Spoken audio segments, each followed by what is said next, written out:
बताइए आपके क्या डाउट्स, आपके डाउट्स क्या हैं, क्या पूछना चाह रहे हैं, कोई चीज पूछना चाह रहे हैं, कुछ डाउट्स है तो बताइए मेरे।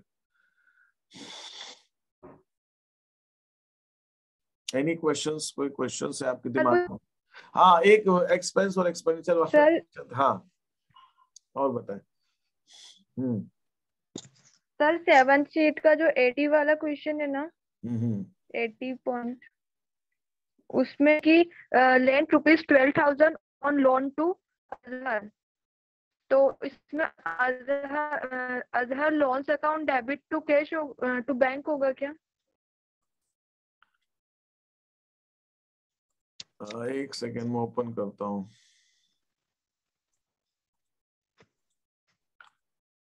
ये आपकी 7 शीट है, बोरोड फ्रॉम बैंक। 7 शीट का कौन सा क्वेश्चन? 80।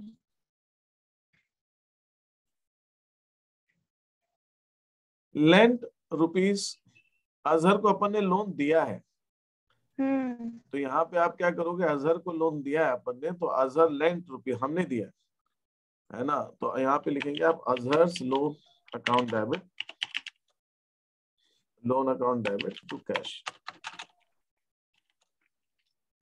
ठीक है, सर इसमें बैंक नहीं लिख सकते? बैंक में लिख सकते हो, वो इम्पोर्टेंट नहीं है। ठीक, कैश बैंक लिख सकते हैं, इसमें दिया नहीं है लेकिन आप बैंक में लिख सकते हो, बिल्कुल लिख ओके सकते सर। हैं। और एक और चीज है, एक और किसी ने मुझे भेजा था, एक उमंग, उसमें है लोन लिया अपन ने, तो आप भी सॉल्यूशन भेजा है किसी बच्चे ने, उसमें मैंने देखा था। ठीक है, जब आप लोन लिया, borrowed cash from Umang finance ये था, तो आप जब बोरो करते हो तो आप लोन अकाउंट यूज करो उसके लिए हमेशा। तो आप यहाँ पे लिख सकते हो कैश अकाउंट या फिर bank account debit to Umang finance loan account, क्योंकि ये लोन है तो लोन को अलग बताने के लिए आप लोन लिखिए। आप उमंग फाइनेंस लिखा है वो भी ठीक है, लेकिन लोन लिखना ज्यादा सही। ठीक है, और बताइए। तो 7th शीट का क्वेश्चन नंबर 18। 7 शीट का क्वेश्चन नंबर 18। 7 शीट का क्वेश्चन नंबर 18। ये वाला सैलरी ड्यू 15,000 पेड 4,000, ये पूछ रहे हैं आप? Yes sir.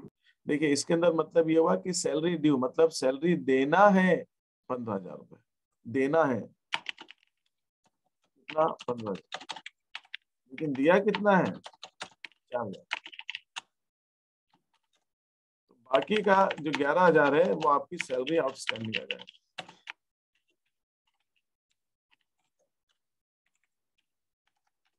आउटस्टैंडिंग आ जाएगा मतलब 11,000 आउटस्टैंडिंग आ जाएगा, मतलब बाकी देना 15 था, दिया आपने 4, तो 11,000 आउटस्टैंडिंग लायबिलिटी है आपकी, liability. Yes sir, thank you sir. और बताएं सर 19 भी बता दीजिए। ड्यू सैलरी पेड ऑफ, मतलब जो पहले आउटस्टैंडिंग थी वो आपने पे कर दिया, तो 19th क्वेश्चन के अंदर ये होगा outstanding salary debit to cash. 19th में आएगा outstanding salary account debit to cash. Sir 64 भी। ये है 19। हाँ, क्या कह रहे हो, 64? Yes sir. यहाँ तक कोई और, इस पेज में किसी को और कोई डाउट है अभी दिमाग में कोई है तो पूछिए। अब जैसे यहाँ पर, हाँ जी, एंड वाला 10 वाला, उसमें से करण ने अपनी पर्सनल इन्वेस्ट की 2 लाख रुपए थे, तो उसने 1,50,000 की है इन्वेस्ट बिजनेस में, तो सर उसकी एंट्री जो पहले मैं बताता हूँ। देखिए ये rent was due, salary outstanding, इन दोनों केस के अंदर भी हमारी लायबिलिटीज ये आएगी। रेंट वाज ड्यू मतलब रेंट देना है, तो rent account debit, rent outstanding.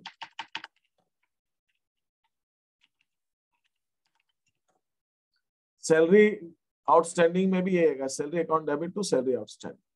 ठीक है, अब ये 10th वाला जो पूछा है सर सेकंड।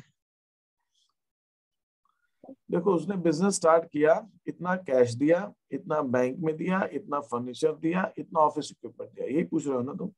नहीं सॉरी सर, थर्ड नंबर पूछना था। उसने अपने 2 लाख के इन्वेस्टमेंट थे, पर्सनल इन्वेस्टमेंट थे, मतलब उसके खुद के थे, व्यक्तिगत थे, व्यक्तिगत उसके निवेश थे, वो 2 लाख के वो बेचे उसने, और बिजनेस को 1.5 लाख रुपए दिया। तो अपने को मतलब 1.5 लाख से, बस अपने को बाकी से मतलब नहीं। बिजनेस में क्या आ रहा है, अपन तो अकाउंटिंग किसकी कर रहे हैं, बिजनेस की कर रहे हैं, ओनर की नहीं कर रहे हैं, बिजनेस की कर रहे हैं। बिजनेस में क्या आ रहा है, 1.5 लाख रुपए। उसने क्या बेचा, खुद का, अब बाकी 50,000 उसने अपने पास रखी, उससे अपने को मतलब ही नहीं। बिजनेस को उसने क्या दिया, 1.5 लाख रुपए दिया, अपन 1.5 लाख रुपए की एंट्री करेंगे, है ना। बिजनेस में कैश में प्लस कर देंगे या बैंक में प्लस कर देंगे, कैपिटल में प्लस कर देंगे 1.5 लाख रुपए, ठीक है। और एक पूछा था 65 या कोई था ना, एक सर 64। 64। हेतल एक हमारे क्रेडिटर थी 12,000 का, 12,000 की हेतल एंड कंपनी क्रेडिटर थी। उन्होंने कुछ हमें सामान स्टोर्स वगैरह भेजा था, हमने उनको पूरा पैसा दे दिया सेटलमेंट में। हाँ, फुल सेटलमेंट में भी, और किसी और लोगों ने भी पूछा था फुल सेटलमेंट में, मैं बता देता हूँ फुल सेटलमेंट का क्या मतलब होता है। फुल सेटलमेंट का मतलब होता है डिस्काउंट मिला या डिस्काउंट दिया, ये भी फुल सेटलमेंट का ट्रांजेक्शन है। मैं 2-3 ले लेता हूँ फुल सेटलमेंट वाले सारे, फुल सेटलमेंट के ट्रांजेक्शंस में ले लेता हूँ। एक तो फुल सेटलमेंट का ये है, ठीक है। दूसरा फुल सेटलमेंट का ये भी है, करीब एक ही जैसा है, कोई खास बात नहीं है। अच्छा ये ले लीजिए, cheque received from debtors endorse to creditors, ये भी ले लेते हैं ट्रांजेक्शन, ये भी थोड़ा सा अलग है, इसको भी ले लेते हैं।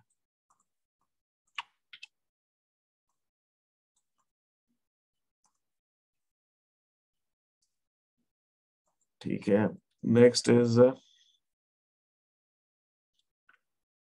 ओके, ये वाला 63 और 64 एक से कनेक्टेड है, तो इनको दोनों को लेने में ठीक रहेगा।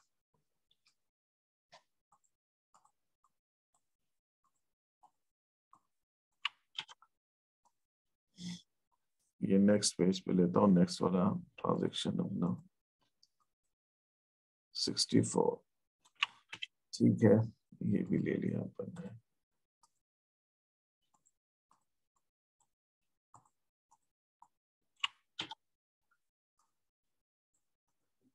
Okay, now let us see one by one.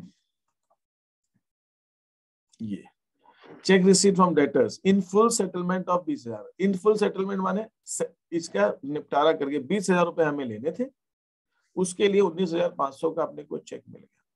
Check मिल गया मतलब बैंक में जमा कर दिया हुआ, ऐसा मानते हैं। तो हमको फुल सेटलमेंट मतलब बाकी का डिस्काउंट है, तो बैंक अकाउंट डेबिट 19,500। अब यहाँ पे डिस्काउंट हम दे रहे हैं कि हमें मिल रहा है, ये बताइए। हम दे रहे हैं, ये डिस्काउंट अलाउड हमारे लिए, हम दे रहे हैं तो अलाउड है, हमारे लिए खर्चा है। डेबिट 500, 19,500 बैंक में डेबिट, 19,500 रुपए हमारा डिस्काउंट में डेबिट।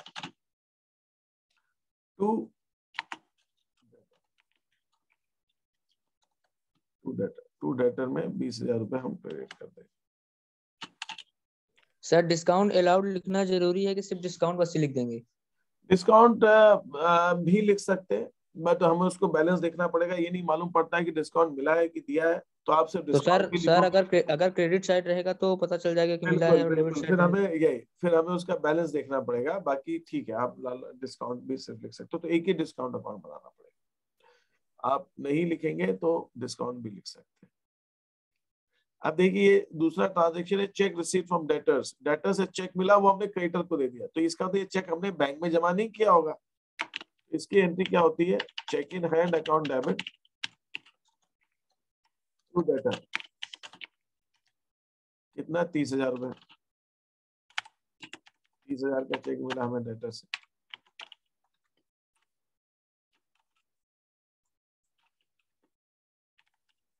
ये चेक अपने क्रेडिटर को दे दिया, तो हमारी दूसरी एंट्री क्या होगी, क्रेडिटर अकाउंट डेबिट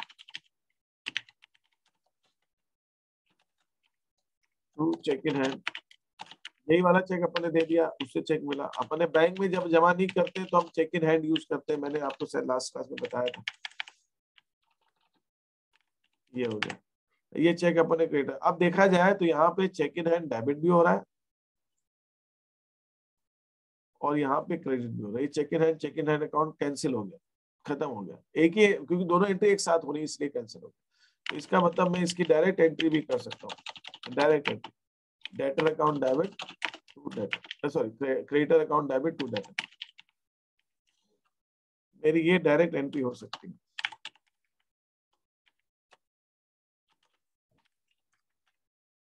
ये मेरी डायरेक्ट एंट्री हो सकती है, बिल्कुल, और यही अपने को करनी चाहिए डायरेक्ट एंट्री। लेकिन ये डायरेक्ट एंट्री हुई कैसे, ये समझाने के लिए मैंने आपको ये दोनों एंट्रीज बताई। इन दोनों एंट्री से ये एंट्री निकल कर आई है, तो ये एंट्री इसमें से निकल कर आ रही है।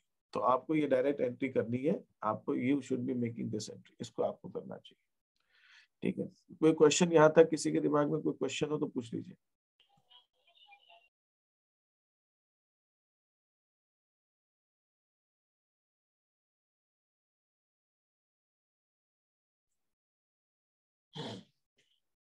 ओके, और कोई क्वेश्चन है किसी के दिमाग में अभी तक जो मैंने बताया? No sir. किरण ब्रदर्स व क्रेडिटर्स, किरण ब्रदर्स हमारे क्रेडिटर्स थे, हमने उनको 3,000 रुपए चेक से और 2,800 रुपए कैश देकर सेटल कर दिया। सेटल कर दिया मतलब अकाउंट बंद कर दिया, और वो बाकी का हमें डिस्काउंट मिल गया होगा। तो किरण ब्रदर्स को हम दे रहे हैं, तो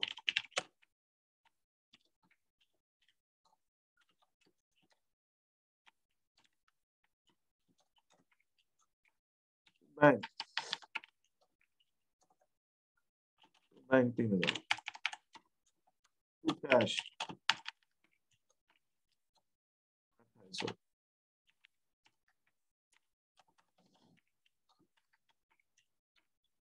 डिस्काउंट रिसीव्ड, अब यहाँ पे सिर्फ डिस्काउंट भी आप लिख सकते हो जैसा आपने पूछा था। तो डिस्काउंट रिसीव्ड, क्रेडिट बैलेंस है तो डिस्काउंट रिसीव्ड जैसे उसने कहा मिला है, और डेबिट बैलेंस है तो हमने दिया है, तो डिस्काउंट रिसीव्ड। तो इसकी एंट्री हमारी हो जाएगी। फुल सेटलमेंट का मतलब बाकी का डिस्काउंट। यहाँ पर किसी को कोई क्वेश्चन पूछना है? नहीं, आप बोलिए फटाफट। हाँ भाई, रिस्पॉन्सिव रहनी, क्लास के अंदर थोड़ा सा आना चाहिए जवाब। नहीं तो फिर मजा नहीं आता, ना पढ़ाने वाले को ना पढ़ने वाले। नेतल एंड कंपनी हमारी क्रेडिटर है, उन्होंने हमको पेमेंट करना था, उनको हमने क्या किया, उनको हमने कैश दिया। कितना कैश दिया? 3,500 रुपए। फिर हमने चेक दिया 5,000 रुपए, बैंक 5,000। फर्नीचर 3,000 रुपए। तो कितना हो गया ये टोटल? ये हो गया हमारा 11,500। तो 500 रुपए हमने कम दिए, वो हमारे लिए डिस्काउंट रिसीव हो गया,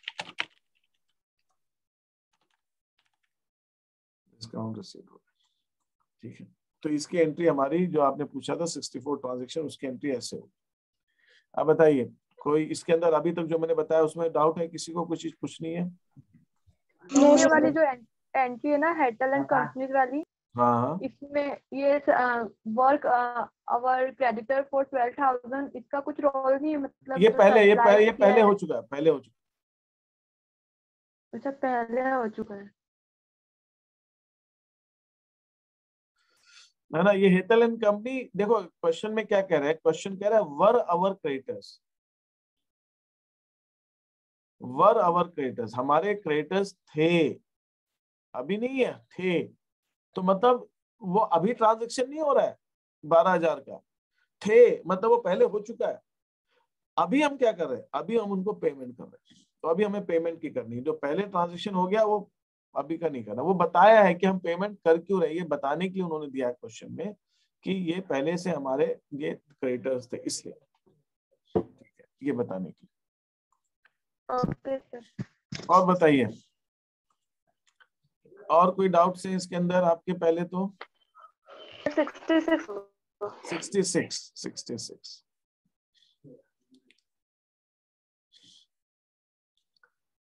अब देखिए, एक डेटर जो था जिसको अपन ने बैड डेट्स डूबा हुआ पैसा मान लिया था, वो पैसा हमारा डूबा हुआ मान लिया था हमने कि वो पैसा हमारा डूब गया।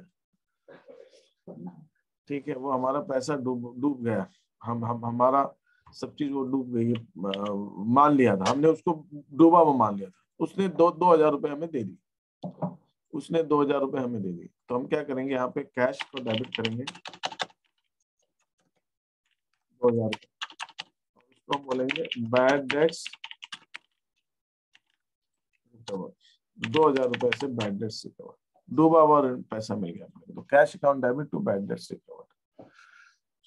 Is that okay? सर यहाँ पर मतलब 3500 मतलब बैड डेट लिखा हुआ था, तो 1500 उसमें लॉस के उसमें नहीं आएगा क्या? हमने तो पूरे 3500 को लॉस मान लिया था उसने, जब ये लिख दिया ना उन्होंने कि वर रिटर्न ऑफ एज बैड, तो हमने क्या किया था उस समय, पूरे 3500 को नुकसान मान लिया था, पूरे नुकसान, और उसमें से 2000 मिल गए, तो जो 2000 मिल गए हम उसी को प्रॉफिट मान लिया, तो हमने पूरे 3500 को पहले ही लॉस मान लिया था। इसका मतलब ये होता है, इसका मतलब ये होता है। मैं आपको एक transaction, rest amount sir rest amount का क्या करेंगे फिर? अच्छा चलिए, अच्छा एक है, मैं समझना दिक्कत कहाँ आ रही है। देखिए एक मैं ट्रांजेक्शन आपको देता हूं कि एक आग जल गई, आग लगी, उस आग के अंदर 3000 रुपए के गुड्स जल गए आपके, तो आप उसके अंदर एंट्री क्या करते हो बताइए? 3000 के गुड्स जल गए आग से, क्या एंट्री होगी? Loss by fire account Loss by debit fire to to purchase purchase. To purchase account. हाँ लिखो बेटा जी, हरी कुर्मी लिख रहे हैं लॉस बाय फायर। हाँ फिर श्री हरी कुर्मी तुम लिख रहे हो ना लॉस बाय फायर।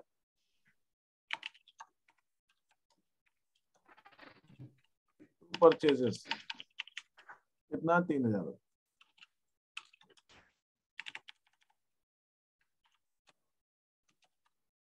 अब मान लीजिए आपने नुकसान मान लिया, अब इंश्योरेंस कंपनी आई एक महीने बाद, उनने असेस किया, उन्होंने देखा, असेस किया मतलब उन्होंने मूल्यांकन किया कि कितना लॉस हुआ, उन्होंने कहा भाई ऐसा है कि इसमें से हम आपको 2000 रुपए दे सकते हैं, हमारे हिसाब से 2000 का लॉस हुआ, 2000 देते हैं। तो इंश्योरेंस कंपनी है, उन्होंने 2000 रुपए अपने को दे दिए, एक्सेप्ट नहीं किए, देंगे, उन्होंने दे ही दी। तो हमने मान लीजिए एंट्री कर दी बैंक अकाउंट डेबिट। अब मैं 2000 रुपए जो हमें मिले इसको क्या मानूं मैं, बताइए मेरे क्या मानूं? प्रॉफिट ही मानूंगा। तो ये जो 3000 का लॉस हुआ है इसको भी मैं कम कर सकता हूँ, 3000 के नुकसान को कम कर सकता हूँ, प्रॉफिट मान सकता हूँ, या फिर 3000 के नुकसान को कम कर सकता हूँ, कर सकता हूँ ना? यस हाँ सर। सर। तो मैं यहाँ पे सर। तो मेरी यहाँ पे भाई साहब एंट्री होगी बैंक और debit to loss by fire 2000। तो जब इंश्योरेंस कंपनी बाद में आ रही है और इंश्योरेंस कंपनी हमसे कह रही है कि वो हमें 2000 रुपए का नुकसान हमको दे रही है, तो हमने ये एंट्री कर दी। अब आप ये कह सकते हैं सर गुड्स तो हमारे 3000 के नष्ट हुए थे, 1000 कहाँ गया? तो भाई 1000 को ये यहाँ पे हमने पूरा 3000 नुकसान मान लिया था, हमने पूरा 3000 नुकसान मान लिया था। 3000 में जब 2000 मिले तो 2000 को हमने प्रॉफिट मान लिया। तो वो 3000 जो तुम 1000 की बात कर रहे हो, तो 1000 तो नुकसान ही है, अभी भी वो नुकसान नहीं है। बात समझ में आई कि नहीं है आपको? हमने 3000 का लॉस माना था, हमारा क्या 3000 जल गए, खत्म हो गए, लेकिन 2000 मिल गए तो हमने नुकसान को कम कर दिया। तो आप कहोगे 1000 कहाँ गया? तो 1000 अभी भी नुकसान नहीं है। बात समझ में आई? हाँ सर। Yes sir. वही Yes, चीज sir. वही चीज यहाँ हो रही। हमने 3500 को नुकसान मान लिया था, 3500 को नुकसान मान लिया था, और हम नुकसान मान के बैठे हुए थे। अब उसमें 2000 मिल गए तो हमने 2000 को प्रॉफिट मान लिया। यहाँ पे हमने नुकसान कम नहीं किया है। देखिए यहाँ पे जो एंट्री है ना, हमने बैड डेट्स रिकवर्ड को क्रेडिट किया, तो यहाँ नुकसान कम नहीं किया, उसको लाभ माना, उसको प्रॉफिट माना, नुकसान कम नहीं किया, प्रॉफिट माना। क्यों माना? कि जो 3500 रुपए हमें नहीं मिले वो तो अभी भी हमारे नुकसान ही हैं, हमारे लॉस ही है, अभी भी लॉस है। 1500 रुपए जो नहीं मिले वो अभी भी लॉस है, उसको हमने कुछ किया ही नहीं। बात समझ आई आपको? Yes sir. Yes, sir. देखिए Yes, इसी से रिलेटेड एक ट्रांजैक्शन था, मुझे मैं एक्सपेक्ट कर रहा था कि कोई मुझसे पूछेगा, मैं अब आपसे पूछता हूँ। आपने न्यूज़पेपर खरीदे, शीट 6 में था ये ट्रांजैक्शन, न्यूज़पेपर्स खरीदे, न्यूज़पेपर वाला हर महीने आता है, न्यूज़पेपर डालता है, आपको बिल थमा गया कि साहब ये आपका न्यूज़पेपर जो है 120 रुपए के न्यूज़पेपर हो। तो आपने जब न्यूज़पेपर वाले को 120 रुपए दिए तो आप उसकी एंट्री क्या करोगे बताइए? न्यूज़पेपर खरीदे, 120 रुपए दिए न्यूज़पेपर वाले को जो अखबार डालता है आपके घर में, उसको आपने क्या पैसे कितने 120 रुपए दिए, बताइए उसको क्या एंट्री करोगे आप? Newspaper expenses debit to cash, newspaper expenses debit to cash cash account. 120 रुपए।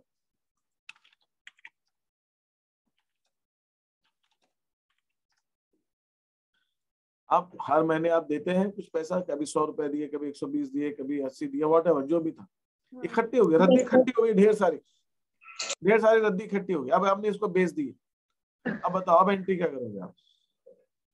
Cash account debit to newspaper. यहाँ पे हम बोलते हैं cash account debit to miscellaneous income.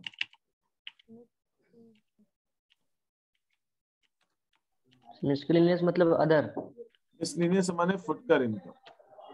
आपने रद्दी इकट्ठी हो गई 2, 4, 5, 6 महीने की, तो आपने बेच दी, तो आपको उसके लिए 100 रुपए मिले। मैंने ये क्वेश्चन शीट में डाला था और उसके अंदर यही एंट्री थी।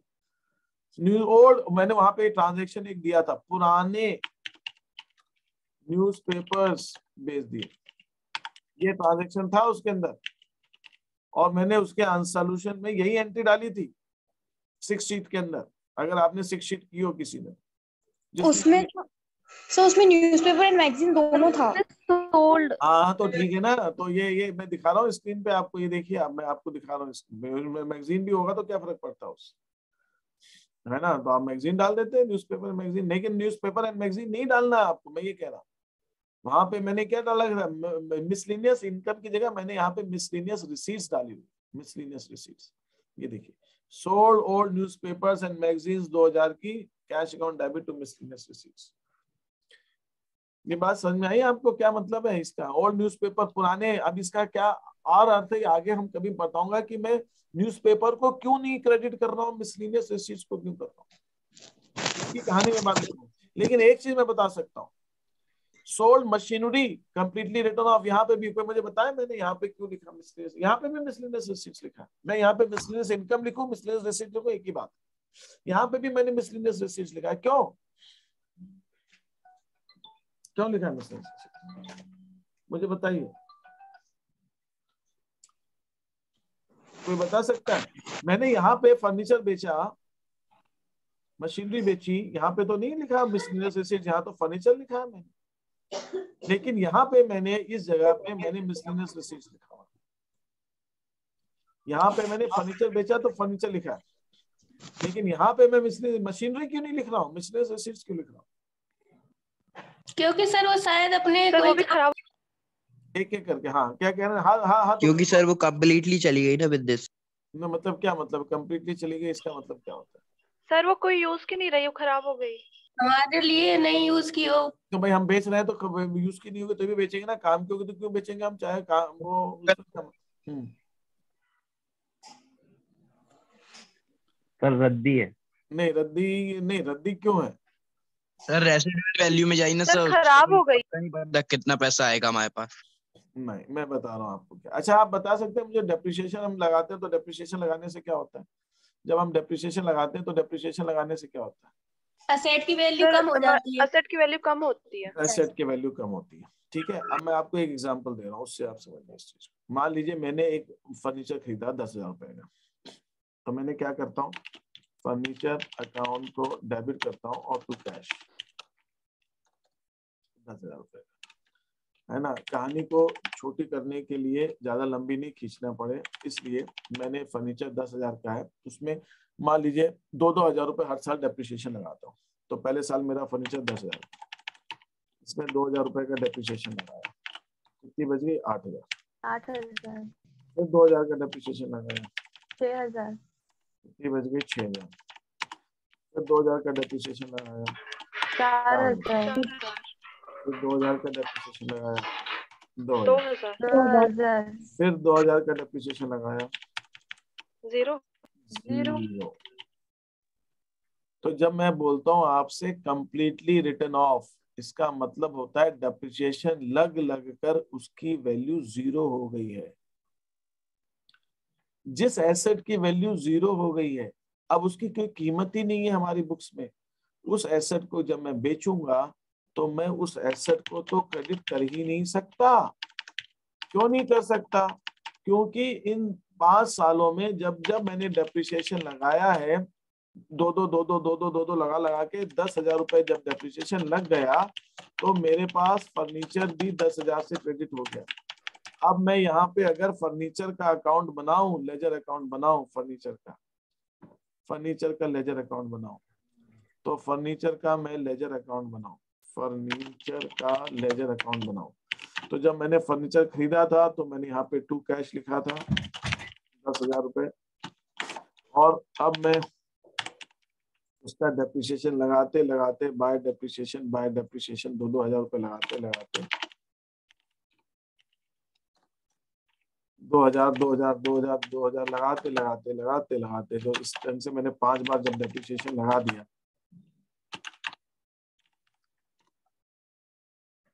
4 हो गया, 5। आज की डेट में इस फर्नीचर अकाउंट के अंदर तो कुछ बैलेंस है ही नहीं।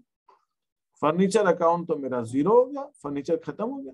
अब मैं अगर इसको बेच रहा हूँ, फर्नीचर डेप्रिसिएशन लगाने से फर्नीचर हवा में तो उड़ नहीं जाएगा, फर्नीचर लकड़ी कुछ तो बचेगा उसका, तो जो ये का रद्दी हो गई तो वो स्क्रैप, उसको बोलते हैं स्क्रैप हो गया। तो जो स्क्रैप हो गया, लोहा लंगड़, आजकल तो मिट्टी और राख सब बिक जाता है, तो पुरानी लकड़ी क्यों नहीं बिक सकती? वो भी बिक जाती है। तो वो लकड़ी बेच दी हमने, उसके मिला बेच के हमको 1,500 रुपए मिल गए। तो भाई मैं यहाँ पे उसको रेसिडुअल वैल्यू भी कह सकते। रेसिडुअल वैल्यू थोड़ा सा अलग है, मैं लेकिन अब कंप्लीटली रिटर्न ऑफ का मतलब हो गया, रेसिडुअल वैल्यू में भी तो कुछ वैल्यू होती है, यहाँ पे तो कुछ वैल्यू ही नहीं है। यहाँ पे कहने का मतलब उस एसेट की तो कोई भाई साहब वैल्यू नहीं है, 0 वैल्यू है उसकी तो वैल्यू यहाँ पे पूरी तरह से खत्म हो चुकी है। अगर आप देखें यहाँ तो ये पूरा 10,000 का खरीदा था और 10,000 रुपए का हमने डेप्रिसिएशन लग गया, वैल्यू 0, रेसिडुअल वैल्यू 0 है, रेसिडुअल वैल्यू। और हमने उसको बेच दी, तो जब बेच दी तो मैं कैश तो आ रहा है मेरे पास, कैश तो आ रहा है, कैश को तो मैं डेबिट करूंगा, लेकिन मैं यहाँ पे फर्नीचर को क्रेडिट नहीं कर सकता। ऐसा अगर मशीनरी होती तो मशीनरी को भी क्रेडिट नहीं कर सकता। तो मैं यहाँ पर फर्नीचर या मशीनरी को क्रेडिट करने की बजाय मैं यहाँ पर मिसलेनियस इनकम को क्रेडिट करता हूँ। मैं उसको मान लेता हूँ मिसलेनियस, या मैं इसको मान लेता हूँ सन्ड्री रिसीट्स। सन्ड्री रिसीट्स माने फुटकर प्राप्तियां, या मैं उसको मिसलेनियस रिसीट्स भी मान सकता हूँ।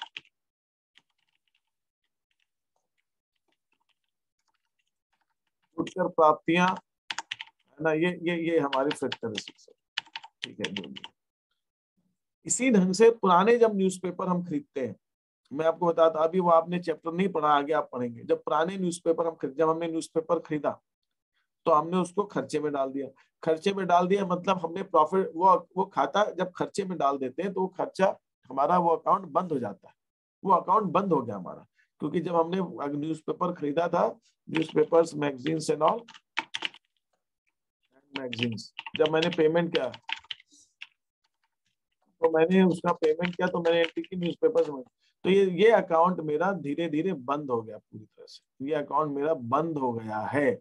ये अभी ये एंट्री करने से बंद नहीं हुआ। जब हम प्रॉफिट निकालते हैं तो इस अकाउंट को हम बंद कर देते हैं, इस अकाउंट को हम क्लोज कर देते हैं। वी क्लोज दिस अकाउंट, हम इसको क्लोज कर देते हैं। जब ये अकाउंट बंद हो गया और जब बेचेंगे, जब बंद होने के बाद इस अकाउंट को तो मैं क्रेडिट नहीं कर सकता, ये तो बंद ही हो गया अकाउंट में। इसलिए जब वो हमें मिलेगा पैसा बेच के, रद्दी बेच के, तो हम उसको cash account debit to miscellaneous income में। अब आपके दिमाग में ये क्वेश्चन आ सकता है कि सर ये बंद कैसे हुआ? मशीनरी तो समझ में आ गया, फर्नीचर समझ में आ गया कि डेप्रिसिएशन लग लग के बंद हो गया, न्यूज़पेपर में डेप्रिसिएशन थोड़ी लगाते हैं, वो बंद कैसे हो गया? तो ये कहानी बाद में बता पाऊंगा मैं, ये अभी आपको नहीं समझ में आएगा। तो हम क्यों बंद हो जाता है ये अपना, तो ये मैं बात बताऊंगा। इसी ढंग से जो एक डेटर है, एक डेटर है, वो डेटर से हमें डेटर ऑफ रुपीज 20,000 रुपए उससे लेने, और वो इंसॉल्वेंट हो गया, डिक्लेयर्ड इंसॉल्वेंट, ठीक है। हमने उसको इंसॉल्वेंट हो गया तो उसको अमाउंट बैड डेट्स मान लिए, bad return of, bad debts return of, हमने बैड डेट्स मान लिए।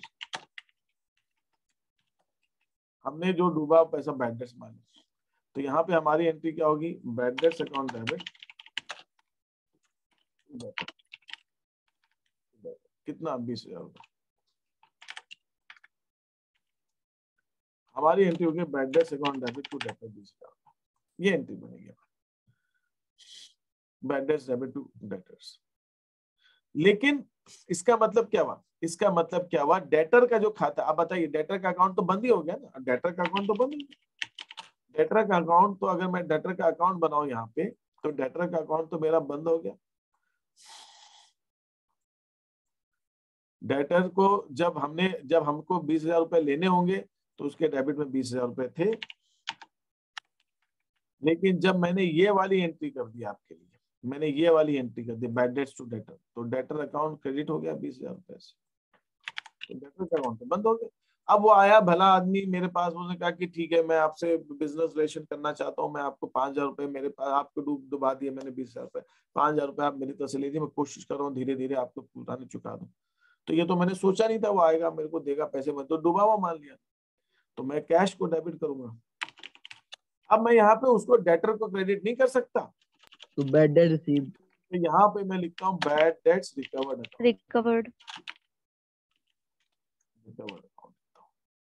जो मिल रहा है वो प्रॉफिट। अब वो कह रहा है 5,000 रुपए दिए ना, लेने तो उसे 20 थे ना, 20 डूब चुके हैं मेरे, लेकिन ले रहा 5, तो मैं तो पूरे 20 को नुकसान मान लिया था ना, 5 मिल गए तो मैं 5 को प्रॉफिट मान ले रहा हूँ, 5 को मैं प्रॉफिट मान ले रहा हूँ, क्योंकि मैंने तो डूबा हुआ तो पूरा 20 था मेरा, तो 5 जो मिल गया उसी को मैंने प्रॉफिट मान लिया, ऐसा। तो ये इसके साथ में ठीक है। और बताइए आपके क्या क्वेश्चंस हैं। तो एक छोटा सा पॉइंट और है वो मैं कवर कर लेता हूँ, एक मुझसे पूछा गया था, फिर आपके डाउट्स और ले लेता हूँ। मैं कल भी बात आई थी, वो बच्ची है जिसने पूछा, मुझे याद नहीं आ रहा किसी, एक्सपेंस और एक्सपेंडिचर का डिफरेंस पूछा था किसी ने वैसे। Yes sir. देखिए आप जो भी पेमेंट्स करते हैं, पेमेंट्स जो करते हैं इसको हम कहते हैं भुगतान। ये दो तरह के होते हैं भुगतान, जितने आप करते हैं दो तरह के होते हैं। एक पेमेंट जो आप करते हो उसको हम कहते हैं एक्सपेंस, और एक पेमेंट जो आप करते हो उसको हम कहते हैं एक्सपेंडिचर। एक एक्सपेंस होता है उसको, और एक होता है एक्सपेंडिचर।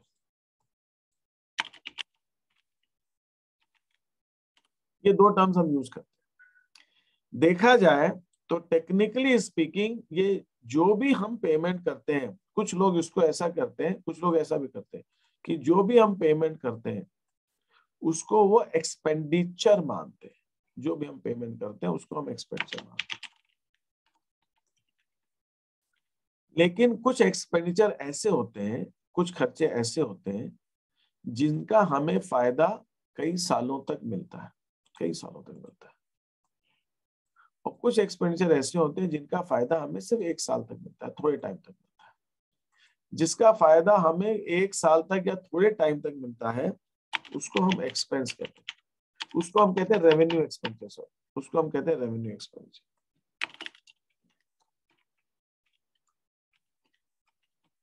और वो खर्चे जिसका फायदा हमें कई सालों तक मिलता है, 1 साल से ज्यादा मिलता है, उसको हम कहते हैं कैपिटल एक्सपेंडिचर। अब इसके अंदर थोड़ी सी दिक्कत आ सकती है लैंग्वेज की, तो मैं आपको बता देता हूं। ये जो एक्सपेंडिचर है इसको हम कहते हैं आयगत व्यय, और वे अब जैसा भी लिखना है ना, इसको हम कहते हैं पूंजीगत व्यय, पूंजीगत व्यय, पूंजीगत व्यय। एग्जाम्पल देखते हैं। हम जो सैलरी देते हैं, सैलरी तो हर महीने देनी पड़ती है, हम जो किराया देते हैं, हम जो रेंट देते हैं, हम जो टेलीफोन का बिल देते हैं, हम जो इलेक्ट्रिसिटी देते हैं, ये सब रेवेन्यू एक्सपेंडिचर है।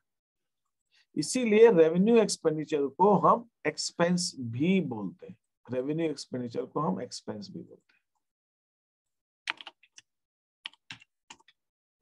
और जो कैपिटल एक्सपेंडिचर है वो कौन कौन से होते हैं। कैपिटल एक्सपेंडिचर का मतलब होता है अगर हमने मशीनरी खरीदी, तो मशीनरी तो 1 साल के लिए नहीं खरीदते, वो तो लंबे समय तक चलेगी। हमने फर्नीचर खरीदा, हमने बिल्डिंग खरीदी, हम कोई भी एसेट खरीदते हैं, हमने कंप्यूटर खरीदा, मोबाइल खरीदा, है ना, ये सब खरीदा, ये सब हमारे कैपिटल एक्सपेंडिचर, इनका फायदा हमें 1 साल से ज्यादा मिलता है। तो रेवेन्यू एक्सपेंडिचर और एक्सपेंस सेम है। रेवेन्यू एक्सपेंडिचर जिसको हम कहते हैं वही हमारा एक्सपेंस है, लेकिन कैपिटल एक्सपेंडिचर ऐसे एक्सपेंडिचर होते हैं जिनका हमें फायदा लंबे समय तक मिलता है, और जो हम पेमेंट कर रहे हैं वो इस टाइप से चीज हो जाती है। इवन तो इसका मतलब क्या हुआ, आप ये कह सकते हो कि जो एक्सपेंडिचर होता है वो एक बड़ा शब्द, बड़ा term, expenditure is a big term.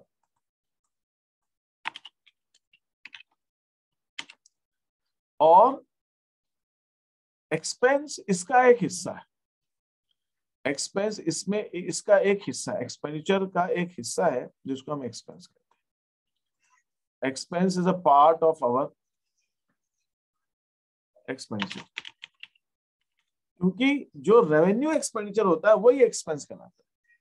ठीक है, यहाँ पर कोई क्वेश्चन किसी को, जो मैंने एक्सपेंस बताया, एक्सपेंडिचर एक बहुत बड़ा है, उसके अंदर एक हिस्सा एक्सपेंस। सर हाँ, अकाउंटिंग टर्म में तो एक्सपेंडिचर और एक्सपेंस को अलग अलग डिफाइन किया जाता है।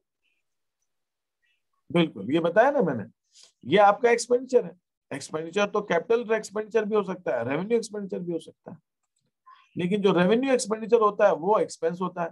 तो लेकिन कैपिटल एक्सपेंडिचर भी होता है, तो एक्सपेंडिचर के अंदर तो कैपिटल एक्सपेंडिचर भी आता है, लेकिन एक्सपेंस के अंदर कैपिटल एक्सपेंडिचर नहीं आता। एक्सपेंस के अंदर तो कैपिटल एक्सपेंडिचर नहीं आता, कैपिटल एक्सपेंडिचर अलग है, लेकिन एक्सपेंडिचर में रेवेन्यू एक्सपेंडिचर भी आता है, कैपिटल एक्सपेंडिचर भी आता है। ठीक है, इज दैट ओके? ये चीज समझ आई आपको? Yes sir. अब इसी से रिलेटेड एक चीज और होती है, उसको हम कहते हैं रिसीट्स। रिसीट्स होते ना, रिसीट्स भी दो तरह की होती है। रिसीट्स दो तरह की होती है। रिसीट्स एक होती है हमारी कैपिटल रिसीट्स और एक होती है रेवेन्यू रिसीट्स।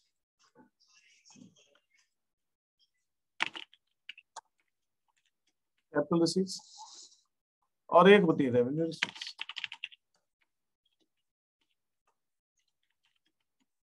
अब कैपिटल रिसीट्स में क्या होती है? पूंजीगत प्राप्तियां, इसको हम कहते हैं पूंजीगत प्राप्तियां। और जो रेवेन्यू रिसीट्स होती है उनको हम कहते हैं आयगत प्राप्तियां।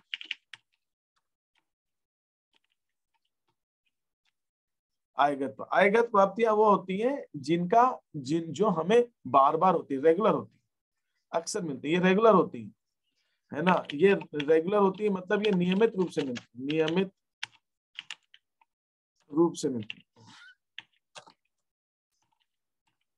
मिलती है। अब जैसे इसका उदाहरण देखते हैं, नियमित रूप से मिलने वाली क्या होती है? मैंने मान ली जगह किराए पे दे रखी है, तो मुझे रेंट रिसीव है, मुझे कमीशन मिलता है, मैं कमीशन का काम करता हूँ, कमीशन रिसीव, ये सब आयगत प्राप्तियां, ये तो होंगी हर साल होती है और बार बार होती है, नियमित रूप से होती रहती है। ये किस लिए होती है कि ये हमें कोई लंबे समय के लिए नहीं हो रही, ये थोड़े टाइम के लिए हो रही है। हमें हर महीने किराया लगता है, हमें हर महीने कमीशन मिलना है, हमें बार बार करना है, तो rent receive, commission receive, interest receive, interest भी मिल रहा है। इवन सेल ऑफ गुड्स, जो हम माल बेचते हैं या अपनी सर्विसेज बेचते हैं, अपनी सेवाएं बेचते हैं, इनसे जो प्राप्तियां होती हैं ये भी हमारी जो है वो रेवेन्यू रिसीट्स। कैपिटल रिसीट्स क्या होती है? हमने फर्नीचर बेच दिया, फर्नीचर से हमने मशीनरी बेची, ठीक है, मशीनरी बेची, फर्नीचर बेची, मशीनरी सोल्ड, लैंड थी हमारे पास, वो हमने बेच दी। ये सब हमारी, इवन लोन चुकाया, लोन लिया, लोन टेकन, लोन लेना भी कैपिटल रिसीट है, और लोन चुकाना कैपिटल पेमेंट है, कैपिटल एक्सपेंडिचर है। लोन चुकाना, लोन का रिपेमेंट, लोन रिपेड, लोन लिया तो पूंजीगत प्राप्ति है, लोन चुकाया तो पूंजीगत भुगतान है, पूंजीगत व्यय है, पूंजीगत व्यय, पूंजीगत भुगतान, लोन का चुकाना, वो उसका बेनिफिट लंबे समय तक रहता है आपसे। तो ये एक हमको लोन लिया तो कैपिटल रिसीट्स। और ये जो रेवेन्यू रिसीट्स होती है, रेवेन्यू रिसीट्स जो होती है, ये रेवेन्यू रिसीट, इसी को हम रेवेन्यू भी कहते हैं। जो हम रेवेन्यू कहते हैं वो रेवेन्यू रिसीट्स को ही रेवेन्यू कहते हैं। पूंजीगत रिसीट्स को हम रेवेन्यू नहीं कहते, वो हमारी इनकम नहीं है। पूंजीगत रिसीट्स क्यों होती है? हमने मशीनरी दी तब पैसे आए, तो ये कैपिटल रिसीट्स तो है, लेकिन मशीनरी भी तो गई। ये हमें, ये जो पूंजीगत प्राप्तियां होती हैं, ये हमें जो है ये किसी को हमें वापस देनी भी पड़ सकती है, जैसे लोन लिया वापस देना पड़ेगा। और पूंजीगत प्राप्ति क्यों हुई? हमने कोई एसेट दी। लेकिन जो रेवेन्यू रिसीट्स होती है, रेवेन्यू होती है हमें अर्जित की होती है, ये अर्न होती है, ये हमने कमाई हुई है, ये हमारी अर्न है, ये हमने अर्न कर रखी, ये हमारी अर्न है, हमने अर्न कर रखी। ये कैपिटल रिसीट्स अर्न नहीं होती है, पूंजीगत रिसीट्स अर्न होती है। मैं आपको एक उदाहरण देता हूँ। अब ऐसा बड़ा एग्जाम्पल है हम जो समझाते हैं। मान लीजिए एक किसी की गाड़ी है, ठीक है, 2 व्हीलर, वो पेट्रोल से चलती है। अब देखिए, अब आप मुझे बताइए, इसके अंदर पेट्रोल भराया हमने, पेट्रोल खर्चा किया, पेट्रोल एक्सपेंसेस, पेट्रोल पेमेंट किया हमने, तो ये हमारा एक्सपेंडिचर तो है। लेकिन आपको ये मैं यहाँ पे कॉलम बना देता हूँ, रेवेन्यू और कैपिटल आएगा तो रिसीट से, तो रिसीट, अब ये पेट्रोल पेड है, ये तो एक्सपेंडिचर है, ये तो एक्सपेंडिचर है। अब मुझे बताइए, पेट्रोल के जो भरवाया, ये हमारी आयगत एक्सपेंडिचर है कि पूंजीगत एक्सपेंडिचर? Sir revenue expenditure. लेकिन साहब गाड़ी के अंदर, 2 व्हीलर के अंदर मैंने ऐसा एक पार्ट डाला दिया जिससे कि वो इलेक्ट्रिक हो गई है। मान लीजिए ऐसा होता हो, तो वैसे होती नहीं है, वो पेट्रोल गाड़ी पेट्रोल ही रहती है। लेकिन मान लीजिए किट आता है, जैसे कारों में तो होता है गैस किट आती है, गैस किट डाल दो तो वो गैस पे चलने लगती है ना, वो LNG वो CNG पे चलने लगती है। लेकिन मान लो मैंने ऐसा कुछ किया कि पेट्रोल के बजाय मैंने उसको CNG करने के लिए उसके अंदर एक अलग से पार्ट चेंज करवाया, तो वो CNG में से चलने लगी, तो जिससे कि मेरा पेट्रोल खर्चा कम हो गया, मेरी कॉस्ट कम हो गई। ये भी एक्सपेंडिचर है, CNG जो लगवाई उसके अंदर, जिससे कि वो CNG गैस पे चलने लगी, ये भी एक्सपेंडिचर। लेकिन ये जो एक्सपेंडिचर है, इससे मेरी बचत हो रही है, मेरे खर्चे कम हो रहे हैं, तो ये कैपिटल एक्सपेंडिचर कहलाएगा, पूंजीगत व्यय। ये पूंजीगत व्यय। एक थिएटर है ना, जैसे हम लोग कहते हैं एक थिएटर है, थिएटर माने मूवी वगैरह देखने का थिएटर है। उनकी कुछ चेयर वगैरह फट गई थी, तो उसने चेयर को ठीक करवाया, उसका कुशन खराब हो गया था, कुशन ठीक कराया, टूट गई थी, उसको ठीक कराया, ये सब आयगत व्यय है। लेकिन उसने क्या किया, एक पीछे एक रो निकाल दी, उसमें चेयर्स लगा दी, नई एक्स्ट्रा चेयर्स, जहां पे उस हॉल के अंदर अभी 180 लोग बैठ सकते थे, अब 200 लोग बैठ सकते हैं। तो जो 20 सीट एक्स्ट्रा लगाई उसने, जिससे कि उसकी कैपेसिटी बढ़ गई, वो हॉल की कैपेसिटी बढ़ गई, तो ये पूंजीगत व्यय कहलाया। एक बिल्डिंग है, उस बिल्डिंग के अंदर मैंने रिपेयर कराया, पेंट कराया, पुताई उताई कराई, ठीक कराया, तो ये आयगत व्यय है। लेकिन उसके अंदर मैंने एक कमरा बना दिया, एक्स्ट्रा कमरा बना दिया, तो जो एक्स्ट्रा कमरा बनाया, एक और कमरा बना दिया, उसमें रहने की जगह बढ़ गई, तो ये पूंजीगत व्यय। ये डिफरेंस है दोनों में, कैपिटल एक्सपेंडिचर और रेवेन्यू एक्सपेंडिचर। रेवेन्यू एक्सपेंडिचर को लोग कहते हैं कि ऐसे खर्चे हैं जो आपकी संपत्ति को बनाए रखते हैं। मशीन है, उसको कोई पार्ट बदल गया, गाड़ी रिपेयर कराई, वो गाड़ी ठीक चलती रहेगी, मशीन ठीक चलती रहेगी, लेकिन आपने कुछ ऐसा काम किया उसके अंदर जिससे उस मशीनरी की लाइफ बढ़ गई, उसका जीवन बढ़ गया। पहले वो 10 साल चल सकती थे, 15 साल चलेगी। उस मशीन का रोज का प्रोडक्शन मान लीजिए 1000 यूनिट, तो 1000 यूनिट वो रोज बनाता था, अब वो 1200 यूनिट रोज बना रहे। ऐसा कुछ खर्चा किया आपने जिससे उसकी उत्पादकता बढ़ जाती है, प्रोडक्टिविटी बढ़ जाती है, या उसके चलाने का खर्चा कम हो जाता है, या उसका जो बचा हुआ जीवन है वो और बढ़ जाता है और ज्यादा लंबे समय तक चल सकता है। तो ऐसे खर्चे कैपिटल एक्सपेंडिचर कहलाते हैं।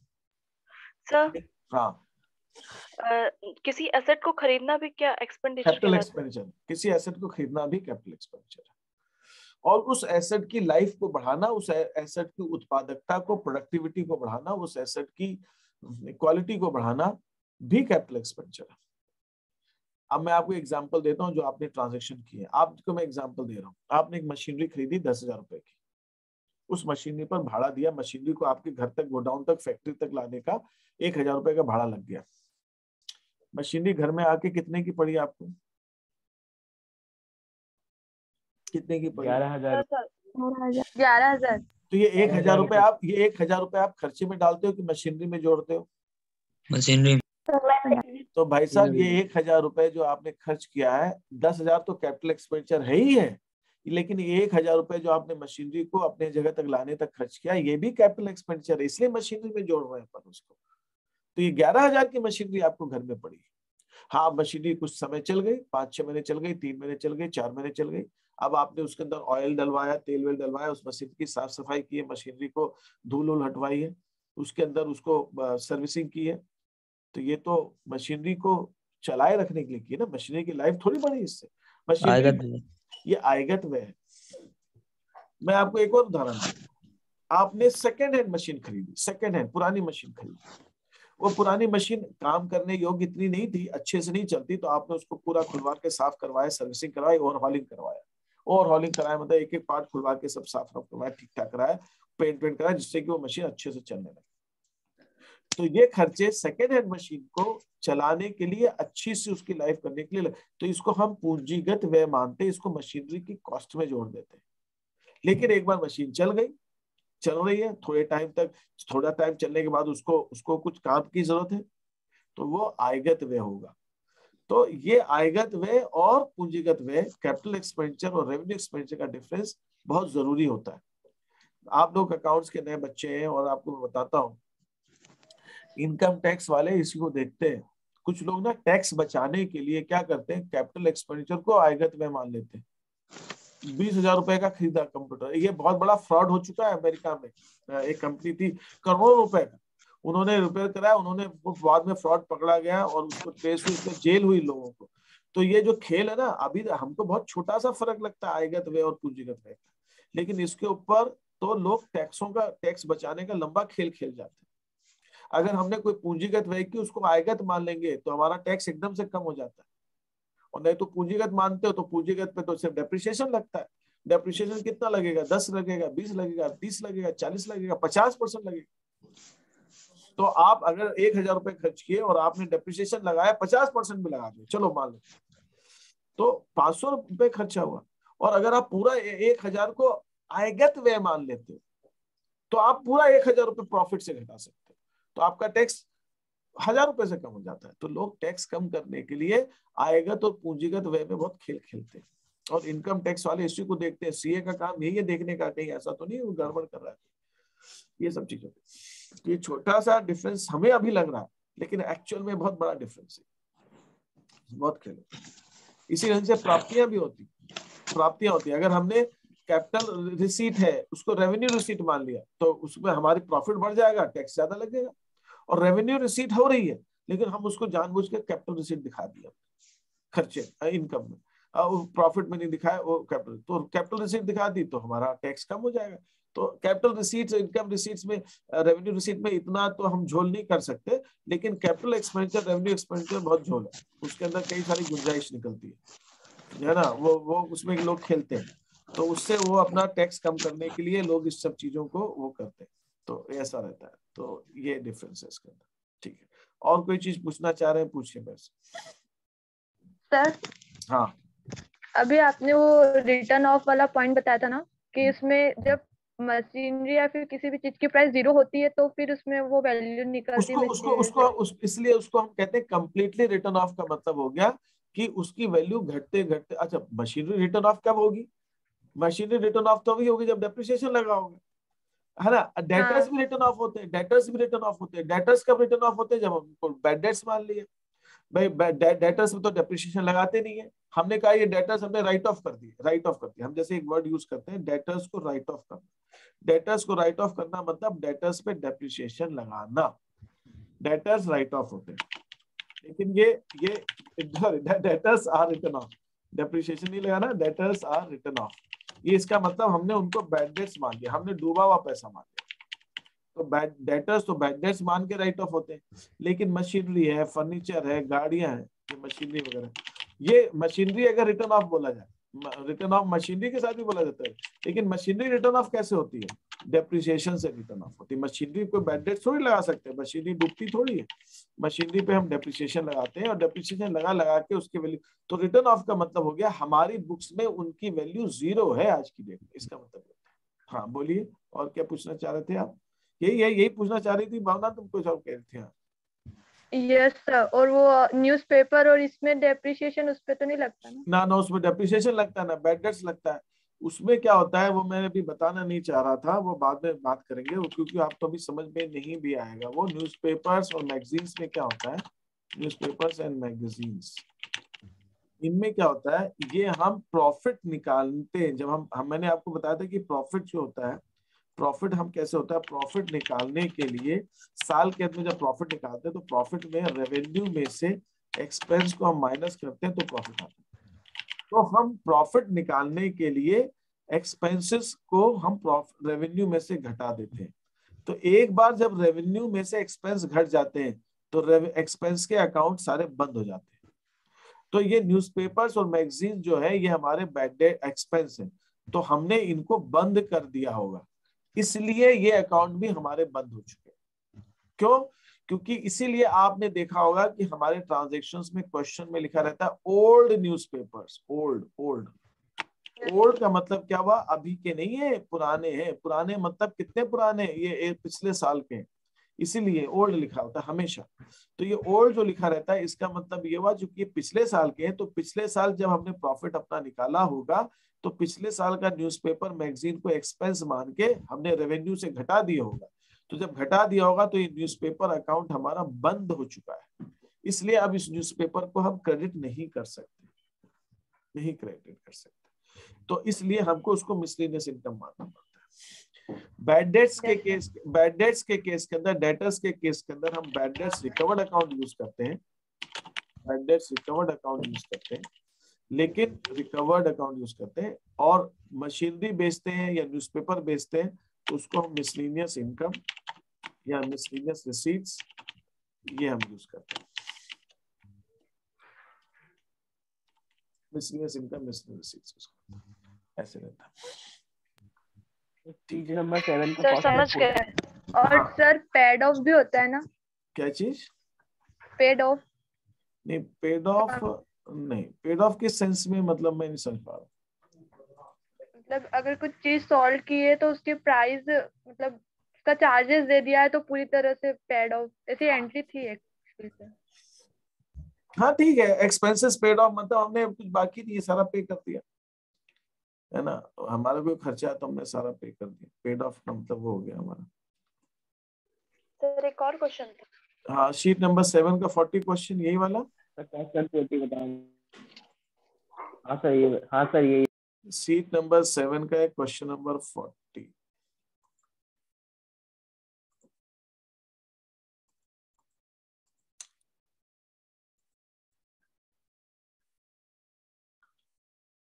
Salary paid for the current month, यही वाला।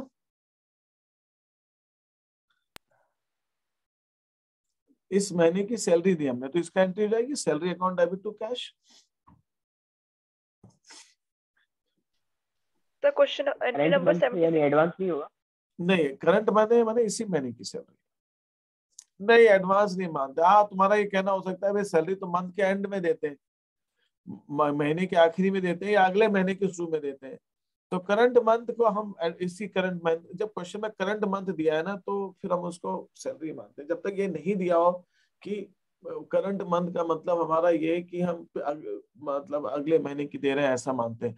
मान लीजिए अभी दिसंबर चल रहा है, अगर मान लीजिए कोई दिसंबर की सैलरी अभी 19 तारीख की हुई है, आज मान ले, तो हम उसको एडवांस नहीं मानेंगे, इसी महीने की सैलरी ले। बल्कि हो सकता है दिसंबर की सैलरी हम 2 जनवरी तक देते हो, हम 31 दिसंबर को देते हो, हम 1 जनवरी को देते हो, हम 5 जनवरी को देते हो। लेकिन अगर कोई इसी महीने भी है, इतना महीना निकल गया, ठीक है, उसको फिर हम एडवांस नहीं मान, फिर उसको एडवांस मानो, फिर जब वो हो जाए फिर उसको खर्चे में डालो, लंबा काम हो जाता है। तो सोचते छोड़ो यार, अभी इसी महीने तो है, डन करो उसको। हाँ, और क्या क्वेश्चन था? सर बोरोड फ्रॉम बैंक में लोन को क्रेडिट करेंगे? बैंक लोन को, उसको नाम लिखना, जब लिया है ना बैंक लिया बोरोड तो नाम नहीं दिया तो ठीक है, नाम दिया तो नाम को के साथ में लोन लिखाइए, बैंक लोन लिखिए उसको, बैंक लोन लिखिए उसको। हाँ जी, और क्या कुछ कह रहे थे सर? 76। 76।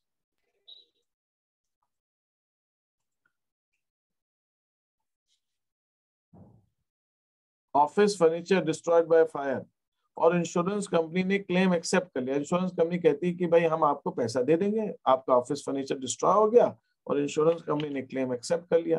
तो ये दोनों ट्रांजैक्शन एक ही टाइम पे हो रहे हैं, तो इसको हम दोनों ढंग से कर सकते हैं। इसको मुझे सब साफ करना पड़ेगा।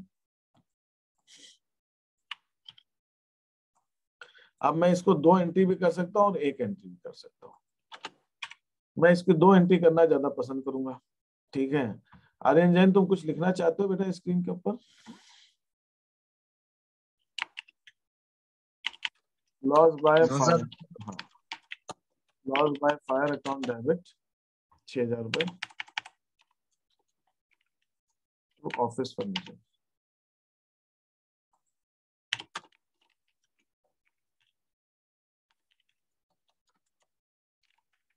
ये हमारी एंट्री। इंश्योरेंस कंपनी ने कहा भाई हम आपको 6000 रुपए दे देंगे, तो हमारी एंट्री हो जाएगी insurance company account debit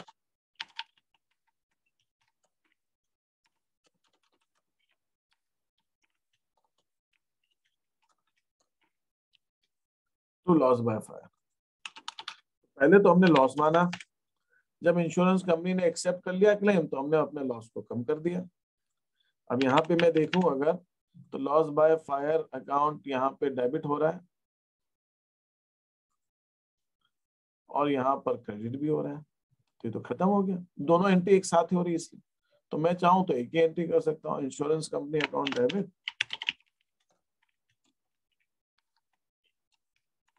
office में। लेकिन मैं यहाँ पे रिकमेंड आपसे ये करूंगा कि आप एक एंट्री करने की बजाय ये 2 एंट्री कीजिए, क्योंकि ये एंट्री से समझ में आ रहा है कि एक्चुअल में हुआ क्या है। वैसे तो यहाँ पे भी हम नरेशन में समझा सकते हैं, नरेशन में समझा सकते हैं कि लॉस हुआ तो इंश्योरेंस कंपनी ने क्लेम एक्सेप्ट किया, ठीक है, फाइन, जैसा आपको कन्वीनियंट लगे आप दोनों कर सकते हो। आप चाहो तो एक एंट्री ये करो, फिर एक एंट्री ये करो, या फिर आप सिर्फ एक एंट्री ये कर सकते हो। हाँ, इंश्योरेंस कंपनी डेबिट क्यों होगा? वो हमारी डेटर बन गई है। इंश्योरेंस कंपनी से को हमें 6000 रुपए देने हैं, तो इंश्योरेंस कंपनी से हमें पैसे लेने हैं, वो हमारी एक तरह से देनदार है, हमारी डेटर है। हम जैसे उधार सामान बेचते हैं ना, जिससे पैसे लेने हैं, तो अब इंश्योरेंस कंपनी से लेने, भले वो लॉस के लेने, लेकिन हमें लेने हैं उनसे पैसे। जब तक वो क्लेम एक्सेप्ट नहीं करती तब तक नहीं लेने थे, जब उसने क्लेम एक्सेप्ट कर लिया तब लेने। सर और उन्होंने क्या दे दिया? उन्होंने कैश दे दिया, मतलब क्लेम तो आप इसके बाद थर्ड एंट्री कर सकते हो, इसके बाद आप तीसरी एंट्री कर दो, cash account debit to insurance company. लेकिन एक्चुअल में होता क्या है, cash account debit to insurance company, actual में क्या होता है, पहले आपका लॉस हुआ, रियल लाइफ में होता क्या है, ऐसा नहीं होता कि आपको लॉस हुआ इंश्योरेंस कंपनी तुरंत दरवाजे पे खड़ी आपके भागी भागी आ जाएगी कि इतने का नुकसान हुआ, ऐसा नहीं होता। पहले आपको लॉस हुआ, फिर लॉस को इंश्योरेंस कंपनी क्लेम एक्सेप्ट करती है, फिर इंश्योरेंस कंपनी थोड़े टाइम बाद, महीने 2 महीने बाद, 15 दिन बाद, 20 दिन बाद, जो भी, उसके बाद वो पैसे देती है। तो ये हमेशा जब भी लॉस होता है तो होता है वो 3 स्टेप में।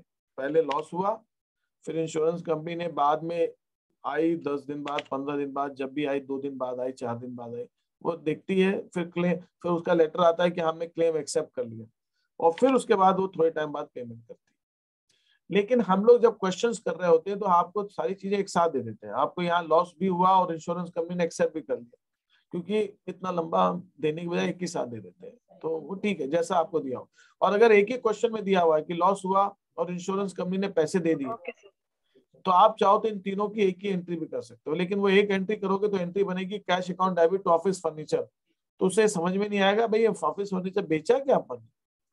तो बेटर ये होगा कि आप इसकी कम से कम 2 एंट्री, अगर ये तीनों एंट्री आपको एक साथ भी करनी है तो आप 2 एंट्री, या तो तीनों एंट्री या फिर कम से कम 2 एंट्री तो करो आप कम से कम, ठीक है, तो वो सही रहता है। बाकी आप करने को तो एक एंट्री भी करोगे तो भी सही है, वो टेक्निकली उसमें गलत कुछ भी नहीं। Is that okay? ये पॉइंट क्लियर हुआ, इसमें कोई डाउट तो नहीं है? हो गया। और बताइए, और क्या पूछना चाह रहे हैं? सर इसी का क्वेश्चन नंबर 89। इसी का क्वेश्चन नंबर 89।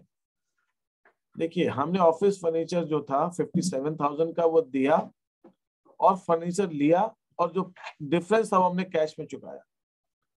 तो ऑफिस इक्विपमेंट तो जा रहा है, हमारा ऑफिस इक्विपमेंट जा रहा है।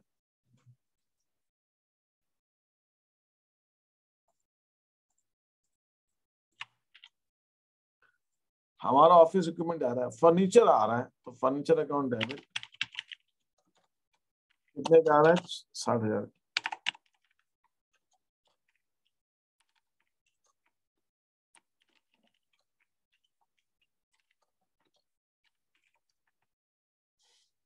और जो 3,000 रुपए वो अपन ने नगद दे दिए।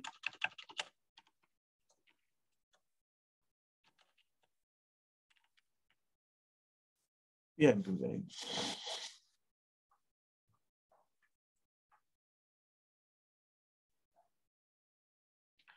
ये हमारी एंट्री हो जाएगी। Is that okay? समझ आए पॉइंट आपको? Yes sir. फर्नीचर के जगह में हमने फर्नीचर दिया जो कि 2500 एक बार फिर से बोलो। अगर ऑफिस फर्नीचर के एक्सचेंज पे हमने फर्नीचर दिया और जो कि 2500 का है, उसको हमने 3,000 में दिया, और 500 रुपए का प्रॉफिट, 500 रुपए का प्रॉफिट ले लेना उसके अंदर। सर शो होगा प्रॉफिट? वो प्रॉफिट शो होगा क्योंकि हमको प्रॉफिट हो। उसके अंदर आप एक काम कर सकते हो, आप उसके अंदर 2 अकाउंट बना लो, ओल्ड फर्नीचर और न्यू फर्नीचर कर दो। आपने पुराना फर्नीचर दिया है तो आप लिखो ओल्ड फर्नीचर। वैसे ओल्ड फर्नीचर अकाउंट लेजर में ओल्ड फर्नीचर न्यू फर्नीचर नहीं होता, लेकिन ये एंट्री में गलती नहीं हुई, इसके लिए हम कर सकते हैं। तो यहाँ पे हम लिख देंगे टू गेन ऑन फर्नीचर 500 रुपए, और फिर हम न्यू फर्नीचर को डेबिट कर देंगे 3,000 रुपए से।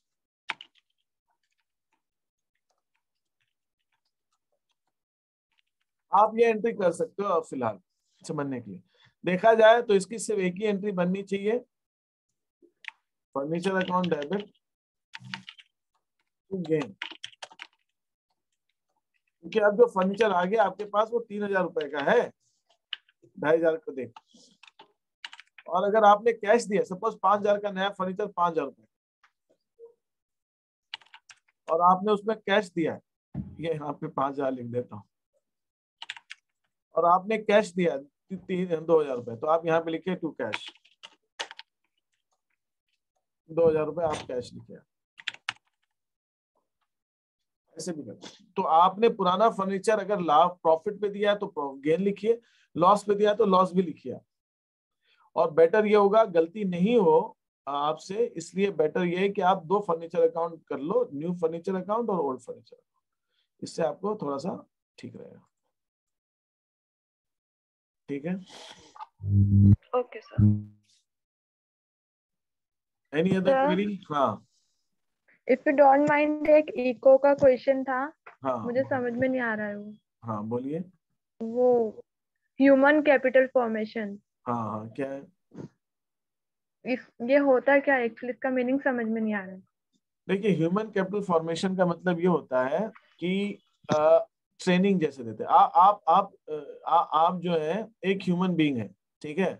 आज भावना जो है क्लास 11 के एक स्टूडेंट है, लेकिन अगर भावना को ट्रेन कर दिया जाए, भावना को कुछ सिखा दिया जाए, भावना को फैशन डिजाइनिंग सिखा दिया है, भावना को इंटीरियर डिजाइनिंग सिखा दिया है, भावना को कुछ अकाउंटिंग सिखा दी जाए, तो ये भावना जो है देश के लिए और अच्छा काम कर सकती है, और अपने लिए तो कर ही सकती है, देश के लिए और ज्यादा अर्जित। तो भावना की प्रोडक्टिविटी बढ़ जाएगी, भावना की उत्पादकता बढ़ जाएगी। अगर आज भावना जो है 2,000 रुपए की अर्न करती है, तो ये ट्रेनिंग के बाद हो सकता है भावना 20,000 अर्न करने पड़े।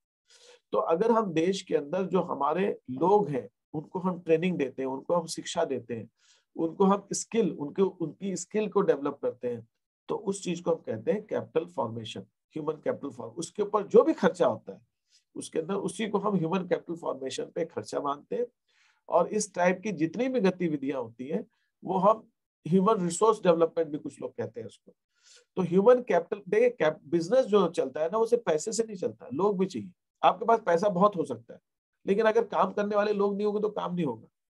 है ना, आपको प्रोडक्शन करना है, मैं पढ़ा रहा हूँ आपको, अगर मुझे पढ़ाना नहीं आया, आप कितना ही पैसा दे दो, तो मुझे पढ़ाना ही नहीं आता होगा तो पढ़ा नहीं पाऊंगा, आपको समझ ही नहीं आएगा। कहने का मतलब ये, तो कोई भी चीज करने के लिए आपको लोग भी चाहिए, जिसको कहते हैं ह्यूमन कैपिटल, और आपको फाइनेंशियल कैपिटल भी चाहिए, मतलब आपको पैसे भी चाहिए, मशीन भी चाहिए, लोग भी चाहिए, सभी चीजें चाहिए। तो जो लोग लगते हैं प्रोडक्शन करने के लिए, काम करने के लिए, उनको हम ह्यूमन कैपिटल कहते हैं, और उनकी प्रोडक्टिविटी जो हम बढ़ाते हैं उसको कहते हैं human capital formation. Sir skill develop करने में जो एक्सपेंस होता है, स्किल डेवलप करने में, पढ़ाने में, शिक्षा देने में, ट्रेनिंग देने में, सब चीजों, इसमें सब कुछ आएगा, इसमें सब कुछ आएगा।